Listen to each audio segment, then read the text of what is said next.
আজকে আমরা দেখব যে এটা ইনস্টল করা MS14 কীভাবে ইনস্টল করতে হয়। তো শুরু করা যাক। এটা অনেকটা উবুন্টুর মতো অনেক সিমিলারই আছে এই ইনস্টলারের সঙ্গে।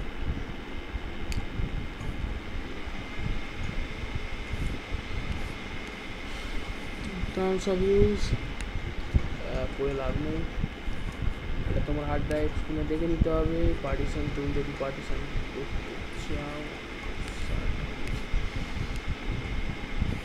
যদি পার্টিশন করতে চাও তাহলে অটো ইনস্টল ইউজিং এন্টারটিস, আমরা এটাই সিলেক্ট করবো। ইয়েস, আমি এটা ফরম্যাট করবে।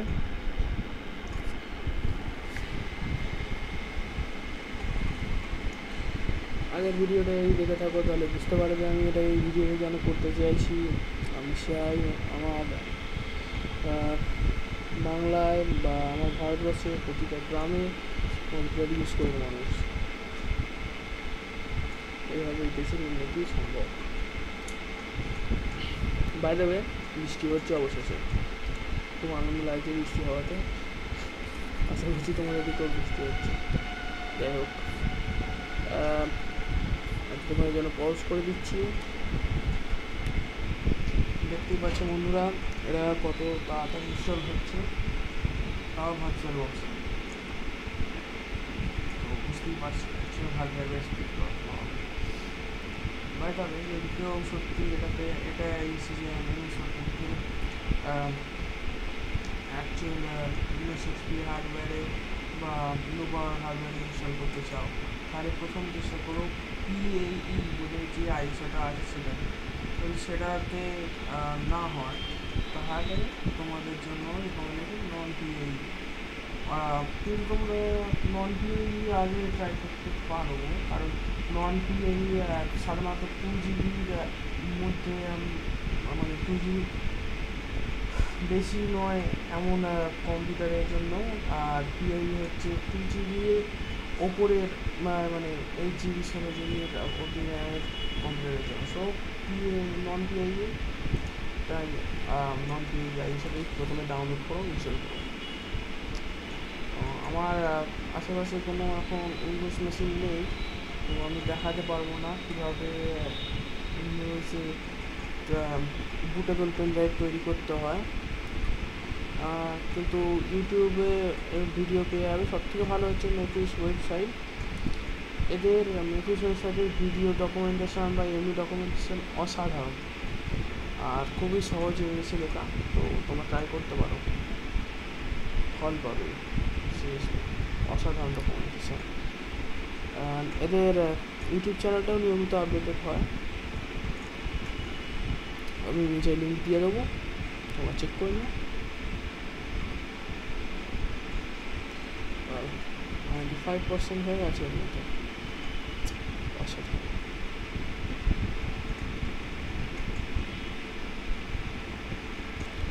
পুরোনো কম্পিউটার যারা চালাও তারা তো ইউজ করতেই পারো, কিন্তু যারা নতুন কম্পিউটার চালাও নতুন হার্ডওয়্যার দিয়ে, তারা যদি এটা ইনস্টল করো তো তোমাদের মনে হবে যে তোমরা কোর i7 চালাচ্ছ, এতটা সলিড এটা। এর আগেও আমি MX14 ইনস্টল করেছিলাম ভার্চুয়াল বক্সে, অনেকদিন ইউজ করেছিলাম, মানে বুঝতেই পারছো ইউজ করেছিলাম এটা খেলবার জন্য, একটু আধটু শেখবার জন্য যে ব্যাপারটা কীরকমভাবে ওয়ার্ক করে। সত্যি কথা বলতে একদিনের জন্য আমার হ্যান্ড করা হয়নি MX14 ভার্চুয়াল বক্সে। অফকোর্স স্লো অবশ্যই হয়ে যায় মাঝে মাঝে, বাট ঠিক আছে, ভার্চুয়াল বক্স কী করা যাবে। 95% হয়ে গেছে।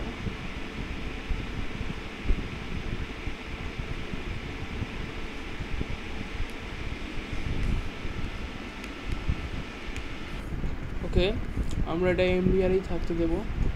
নেক্সট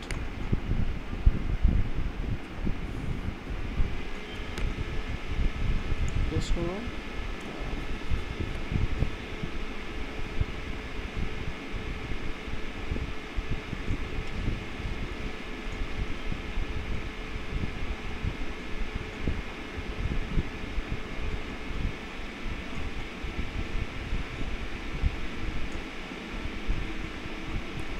ওকে, কম্পিউটারের নেটওয়ার্ক নেম যদি কিছু থাকে বা কম্পিউটার ডোমেইন যদি কিছু থাকে তাহলে সেটা করতে পারো।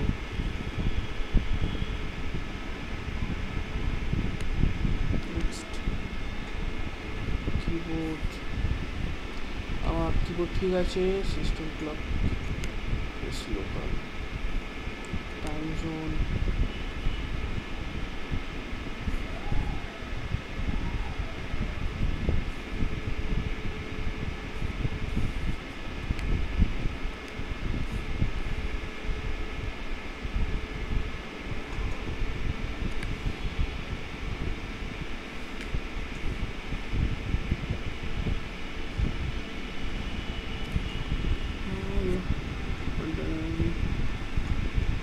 academics,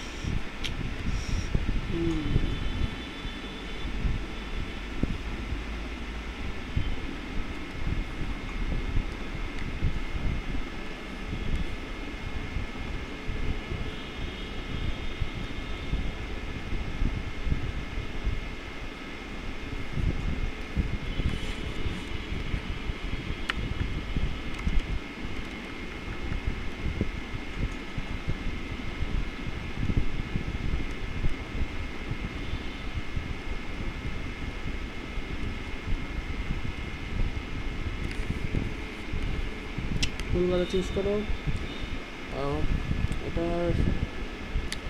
এটা অ্যাডভান্সদের জন্য কিছু করার দরকার নেই। ইউজার নেম,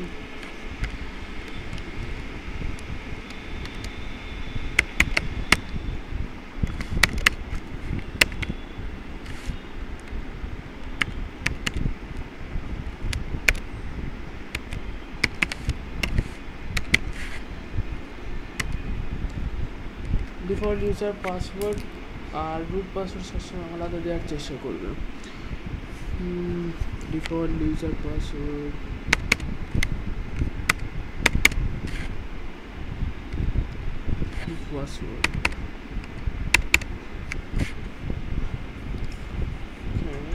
চাইলে অটো লগ ইন করে রাখতে পারো, সাধারণত অটো লগ ইনই করা থাকে আমার।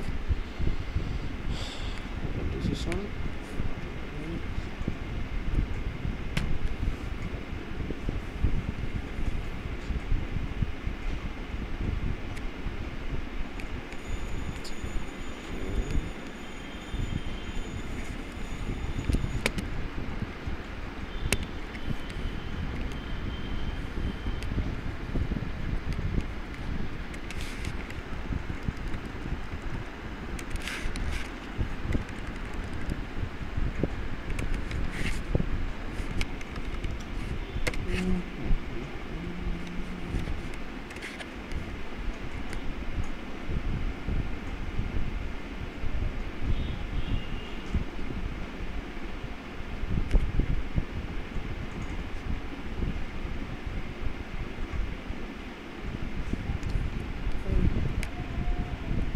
ফিনিশ।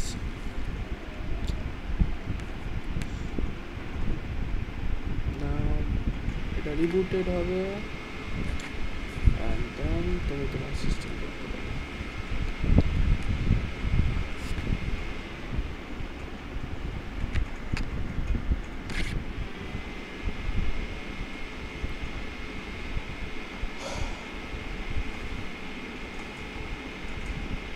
ওকে, তো ভিডিও এখানে শেষ করছি।